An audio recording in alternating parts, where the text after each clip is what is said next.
Masyarul muslimin, zumratal mu'minin, jamaah salat Jumat yang insyaallah dirahmati oleh Allah Subhanahu wa taala. Tidak terasa cinta dan sayangnya Allah kepada umat terbaik, umat akhir zaman, dialah umat Kanjeng Baginda Nabi besar Muhammad Rasulullah sallallahu alaihi wasallam, yang hari ini Allah ingin tunjukkan kecintaan Allah kepada kita. Dan hari ini kita bisa berada di tempat ini karena Allah rindu keberadaan kita, di mana hari ini adalah merupakan hari yang amat sangat bersejarah dalam perjalanan sosok manusia besar yang Allah utus di tengah peradaban kaum yang besar untuk menghadapi berbagai macam permasalahan kehidupan yang besar. Tasyakur bin ni'mah selalu kita sampaikan kepada Allah. Hari ini Allah berikan anugerah terbesar kepada kita. Allah muliakan dengan kemuliaan terbesar. Allah cucurkan rahmat kepada kita pun rahmat terbesar. Bukan karena amalia ibadah yang kita lakukan, manakala Allah sudah ridha, maka cucuran rahmat itu Allah akan limpahkan kepada kita. Tidak cukup anugerah, kemuliaan dan rahmat yang Allah berikan kepada kita, Allah titipkan kepada kita sebagai amanah. Bagaimana kita menata perjalanan kehidupan ini yang hanya sesaat, kata baginda Rasulullah sallallahu alaihi wasallam, Allah titipkan kepada kita itulah berbagai macam nikmat. Oleh karenanya hari ini lahir seorang manusia yang amat sangat besar, Muhammad Kanjeng Baginda Rasulullah sallallahu alaihi wasallam, akan memberikan satu nuansa perjalanan ke depan. Benar apa yang dikatakan Allah, dan kita tunjukkan kebesaran umat baginda Rasulullah. Kuntum khaira ummatin ukhrijat linnas ta'muruna bil ma'ruf wa tanhauna 'anil munkar. Keterbatasan waktu tentunya, ternyata yang terbesar itu tidak pula iman. Yang besar itu pun tidak pula Islam. Apalagi takwa yang hari ini sedang kita realisasikan antara iman dan Islam itu.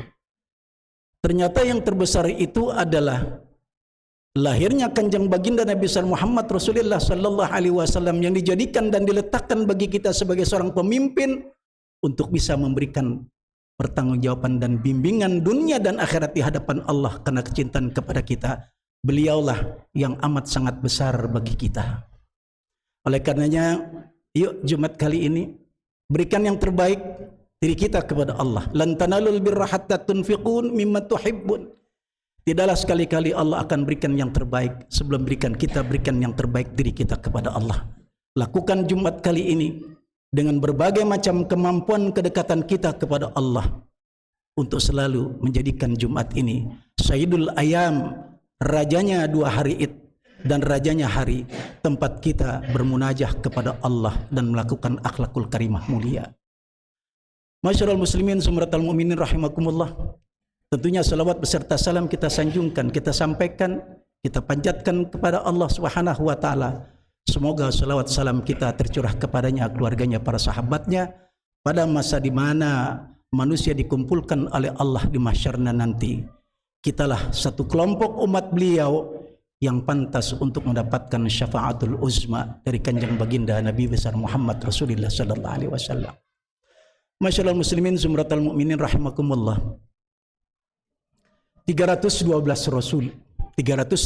rasul terakhir Kanjeng Baginda Nabi besar Muhammad Rasulullah sallallahu alaihi wasallam diutus para rasul ini di tengah-tengah peradaban yang berbeda, dan kurun waktu yang terjadi bukan 10, lebih daripada ratus bahkan ribu tahun mereka diutus di tengah-tengah peradaban yang berbeda. Ketika para pemimpin-pemimpin umat ini selesai pada masa yang harus melaksanakan risalah yang Allah amanahkan kepada mereka kembali kepada Allah, maka kembalilah centang perenang pemahaman mereka terhadap apa yang pernah disampaikan oleh para rasul terdahulu kembali kepada masa di mana mereka belum mengenal siapa itu Allah.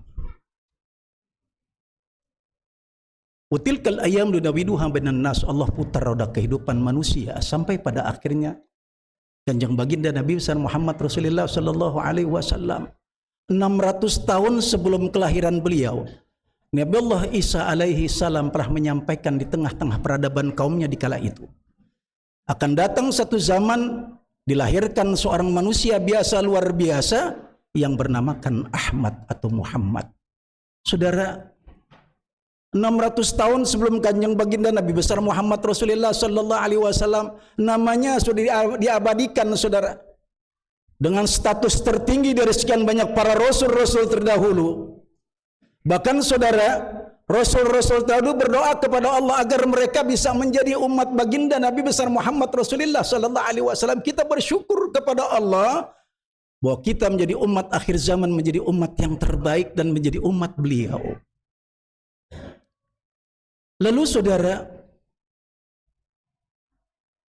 begitu banyaknya para rasul diutus oleh Allah sampai bilangan 300 lebih, saudara. Lalu catatan sejarah apa yang melatar belakangi sekian banyaknya para rasul diutus oleh Allah di tengah-tengah peradaban yang berbeda di kala itu? Ternyata sejarah kembali mencatat dan mengingatkan kepada kita di dalam Al-Quran bahwa ada 3 masalah utama yang terjadi, yang dialami oleh para rasul pertama sampai diutusnya Khatamun Nabi wa Rasul Muhammad Rasulullah sallallahu alaihi wasallam. 3 masalah utama inilah yang menyebabkan Allah utus para rasul berganti-ganti pada kurun waktu yang berbeda. Masalah utama yang pertama adalah manusia di dalam berakhlak beribadah kepada Allah. Inilah yang menjadi dasar utama kenapa diutusnya para rasul dari awal sampai ke 300 sekian belas, saudara. Belum selesai masalah utama pun bersamaan dengan itu pula. Ada masalah utama yang kedua, manusia kepada manusia di dalam bermuamalah, di dalam melakukan silaturahim. Ini pun terjadi pada periode-periode di mana para rasul ini berada di tengah-tengah peradaban di kala itu.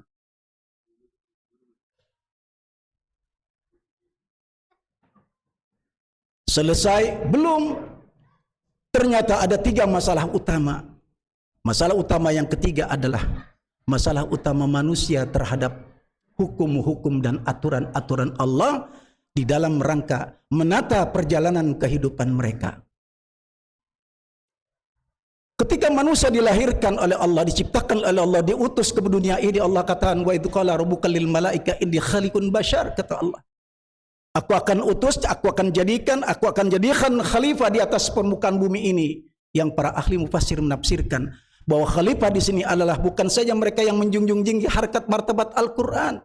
Tidak cukup Al-Quran itu dibaca, tapi lebih jauh daripada itu. Bagaimana makna daripada khalifah ini adalah mereka yang senantiasa mengamalkan harkat martabat hukum Al-Quran dalam hidup kehidupan. Allah katakan ada satu makhluk di dalam Al-Quran disebutkan sebutan An-Nas, Bani Adam, dan seterusnya. Tapi Allah sebutkan dalam ayat ini Bashar, satu makhluk yang berkulitkan lembut, yang diciptakan oleh Allah dari lumpur tanah hitam. Yang Allah titipkan baginya 2 sifat yang berbeda, dan 2 sifat yang berbeda ini ada di dalam Al-Quran dengan bilangan yang sama, saudara. Sifat yang pertama adalah sifat nafsu, dan yang kedua sifat takwa.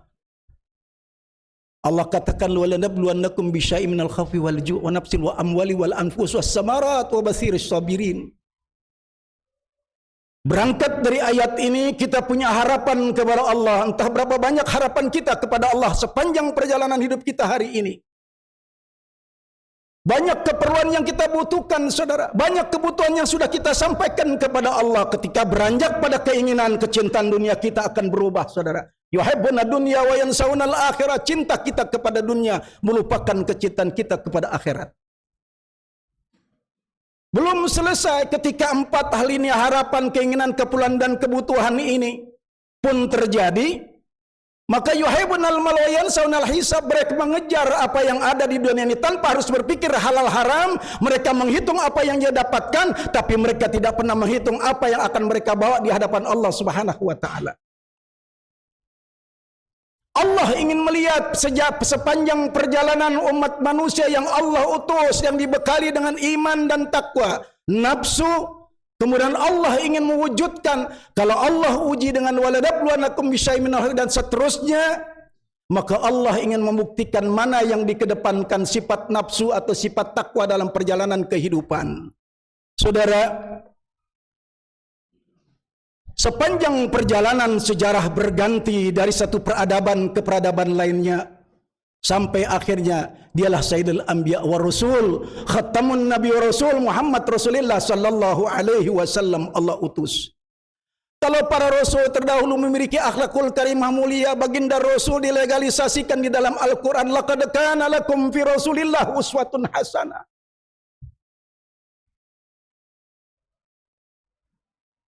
Para rasul diberikan oleh Allah syariat sempurna pada masanya, tetapi kanjeng baginda Nabi besar Muhammad Rasulullah sallallahu alaihi wasallam syariat ini disempurnakan oleh Allah. Ketika selesai haji wada, Allah memproklamirkan, mengumumkan kepada seluruh alam jagat raya ini dengan segala makhluk yang ada, Al-yawma akmaltu lakum dinakum wa atmamtu alaikum ni'mati wa raditu lakumul Islam madina. Sayyidul Anbiya wa Rasul, akhlakul karimah mulia sudah Allah sampaikan, kesempurnaan tauhidnya pun disampaikan. Kalau para rasul terdahulu Allah utus dengan sumber hukum mereka diberikan oleh Allah, Taurat, Zabur, Injil dan Suhuf Ibrahim, maka Allah sempurnakan rujukan ini, sumber segala sumber hukum. Unzila fihil Qur'an hudal linnas wa bayyinati minal huda wal furqan. Paket Allah sudah siapkan, saudara. Dan Allah aklamasikan, Allah umulkan, Allah sampaikan di dalam Al-Quran. Lalu Allah ingin meletakkan manusia besar yang amat sangat besar ini di tengah peradaban akhir zaman yang amat sangat besar, memiliki prestasi terbaik di dalam beribadah kepada Allah. Dialah umat kanjeng baginda Nabi besar Muhammad Rasulullah sallallahu alaihi wasallam. Apa kata Allah? Kuntum khara ummatin ukhrijat linnas ta'muruna bil ma'ruf wa tanhauna 'anil munkar. Kita umat akhir zaman, umat baginda Rasul, umat yang terbaik yang diharapkan oleh Allah dan Rasulnya. Amar ma'ruf nahi munkar, apa yang dilakukan? Mengedepankan sifat takwanya di hadapan Allah subhanahu wa ta'ala. Masyarakat hadirin zumratul mu'minin rahimakumullah. Ketika baginda Rasulullah sallallahu alaihi wasallam disebut Sayyidul Anbiya wa Rasul, Khatamun Nabi wa Rasul, baginda Rasulullah sallallahu alaihi wasallam ditempatkan, diletakkan di tengah-tengah peradaban yang kita kenal dengan peradaban jahiliyah di kala itu, saudara. Mereka bukan orang-orang yang bodoh, mereka bukan orang-orang yang tidak berfikir, mereka bukan orang-orang yang tidak maju, mereka orang-orang hebat, saudara. Tetapi mereka harus diangkat dan dibangun kembali oleh kanjeng baginda Nabi besar Muhammad Rasulullah sallallahu alaihi wasallam. Apa yang dibangun oleh mereka? Baginda Rasul harus membangun beberapa hal dalam diri mereka, agar mereka sadar siapa sesungguhnya mereka, siapa yang menciptakan dan apa tugas utama ketika mereka diciptakan oleh Allah Subhanahu wa taala. Masyaallah hadirin zumratul mukminin rahimakumullah. Manusia ini, kita ini dikasih Allah nikmat tiga hal, saudara. Ada nikmatul hayati, ada nikmatul aqli, ada nikmatul iman wal Islam. Tiga nikmat ini amat sangat memerlukan dua hal tadi, takwa dan nafsu kita. Ketika ada empat hal tadi, harapan, keperluan dan kebutuhan serta keinginan, maka ini akan berperang melawan perjalanan kehidupan kita. Dalam kenyataan hidup, saudara, ternyata nikmatul hayati ini adalah nikmat terendah. Bagi mereka yang mengedepankan sifat nafsunya, maka kal an'am bal hum adall, mereka tidak lagi berpikir tentang halal haram. Saat ini Indonesia diingatkan oleh orang-orang yang hanya sekedar cinta kepada dunia. Yuhibbuna dunya wa yansawna al-akhirah. Mereka cinta dunia, lupa kepada akhirat. Dia bangun kehidupannya tapi tidak pernah dia membangun kehidupan yang akan datang. Fa ijaja ajalum la yastakhiruna sa'ata wa la yastaqdimun.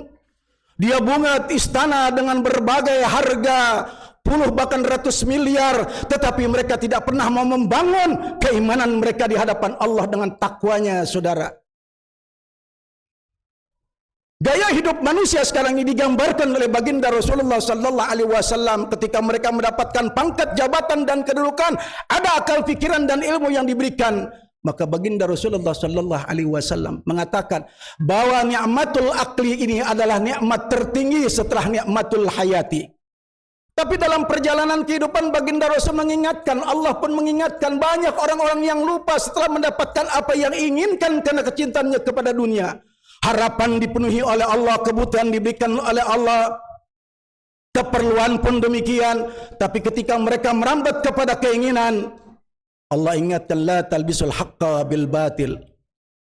Dia campur adukan mana yang halal, mana yang haram. Yang halal ditinggalkan, yang haram menjadi bagian dalam kehidupan, meskipun harus merusak apa yang menjadi tatanan hukum-hukum Allah.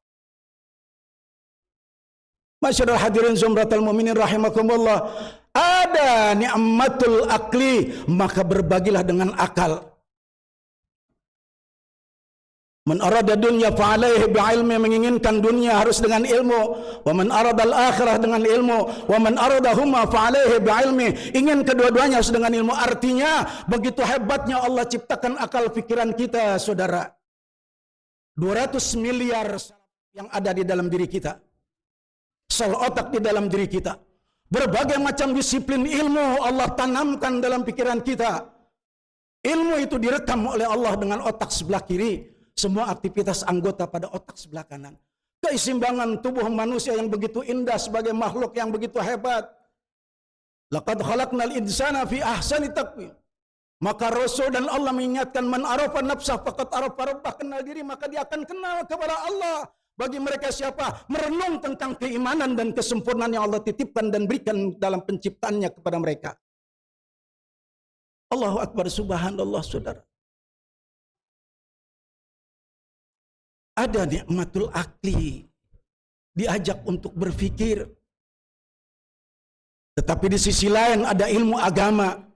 Ketika akal berbagi hanya sekedar kecintaan keduniaan, maka nikmat iman mengingatkan kita ada akhirat yang menanti kita. Santun kalimat kita sampaikan di hadapan Allah. Rabbana atina fid dunya hasanah wa fil akhirati hasanah wa qina adzabannar. Ada akhirat yang menanti kita, bahwa dunia yang saat ini bukan kesenangan, kebahagiaan yang kita cari, tapi keberkahan yang kita butuhkan.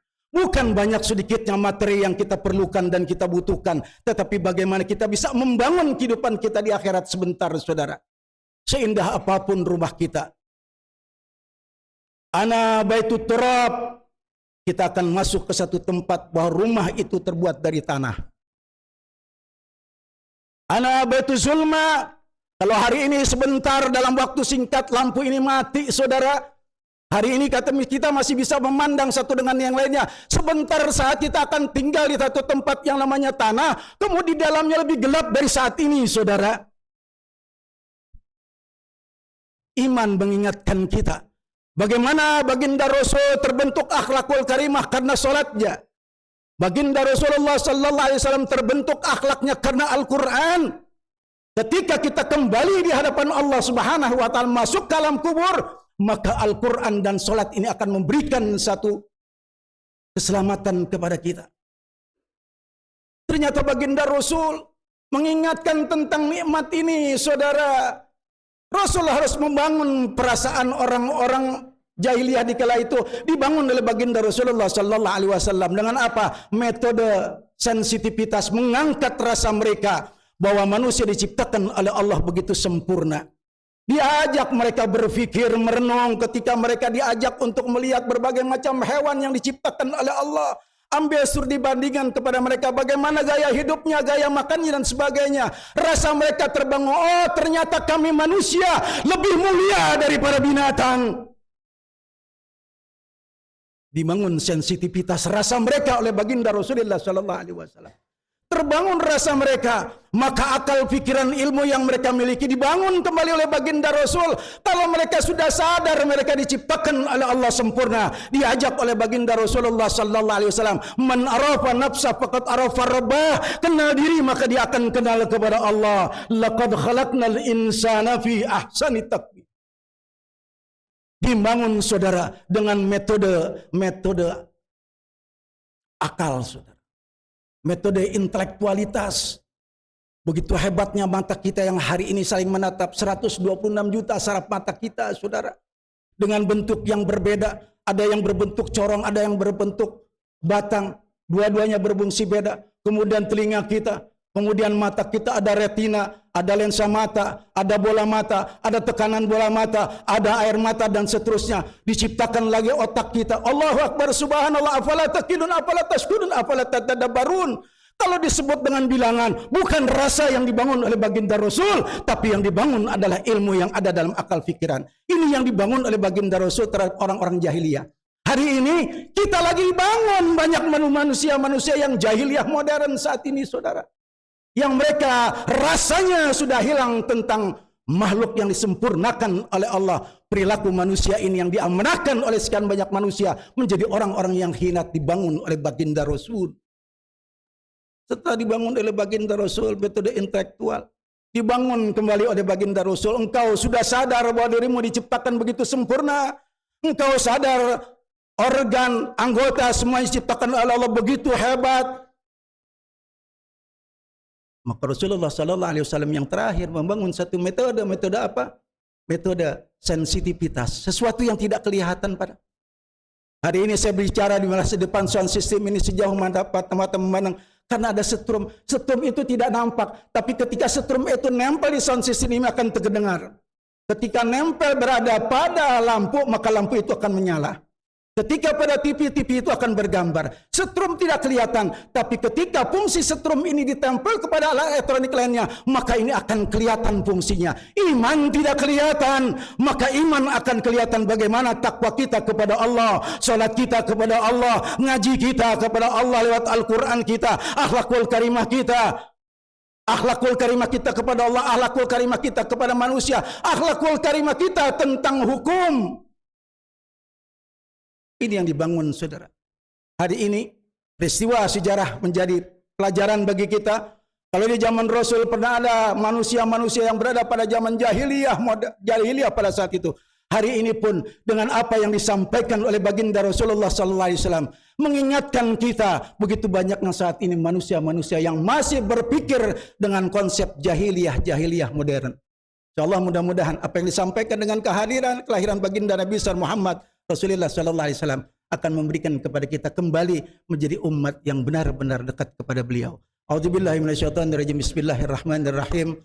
Wa aqim wajhaka lid-dini hanifa fitratallahi allati fataranas 'alaiha la tabdila li khalqillah dzalika dinul qayyim walakinna aktsarana la ya'lamun. Barakallahu li wa lakum fil Qur'anil Karim. Nafa'ani wa iyyakum bima fihi minal ayati wa dzikril hakim.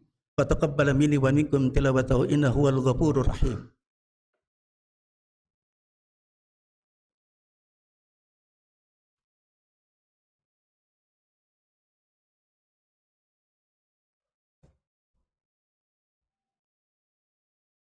Alhamdulillahi wahda wa nasara abda wa a'azza junda wa hazama al-ahzaba wahda. Asyhadu an la ilaha illallah wahdahu la syarika lah wa asyhadu anna Muhammadan abduhu wa rasuluhu la nabiyya ba'dah. Allahumma salli ala sayyidina Muhammadin wa ala alihi wa wala wa la hawla wa la quwwata illa billah. Amma ba'd. Fa ya ibadallah, usikum wa nafsi bi taqwallah faqad faza al-muttaqun. Wa alamu anna Allah ta'ala inna Allah wa malaikatahu yusalluna 'alan nabi. Ya ayyuhalladzina amanu sallu 'alaihi wa sallimu taslima. Allahumma salli ala sayyidina Muhammad wa ala ali sayyidina Muhammad kama sallaita ala sayyidina Ibrahim fil alamin innaka Hamidum Majid. Wardallahu min kulli sahabatir Rasulillahi ajmain al-khulafa'ir rasyidin sadatina Abu Bakar wa Umar wa Utsman wa Ali wa baqiyati sahabah wa tabi'in tabi'in alaina ma'hum bi rahmatika ya arhamar rahimin. Allahumma ighfir lil mu'minina wal mu'minat wal muslimina wal muslimat al ahya'i minhum wal amwat innaka sami'un qaribun mujibud da'wat ya qadil hajat. Rabbana atina fid dunya hasanah wa fil akhirati hasanah wa qina adzabannar. Bi fadli subhana rabbika rabbil izzati amma yasifun. Salamun alal mursalin. Alhamdulillahi rabbil alamin. Ibadallah, innallaha ya'muru bil 'adli wa itaa'il qurba wa yanha 'anil fahsya'i wal munkari wal baghi. Ya'idzukum la'allakum tadhakkarun fadhkurul azim yadhkurukum wa la dzikrullahi akbar. Aqimis shalah.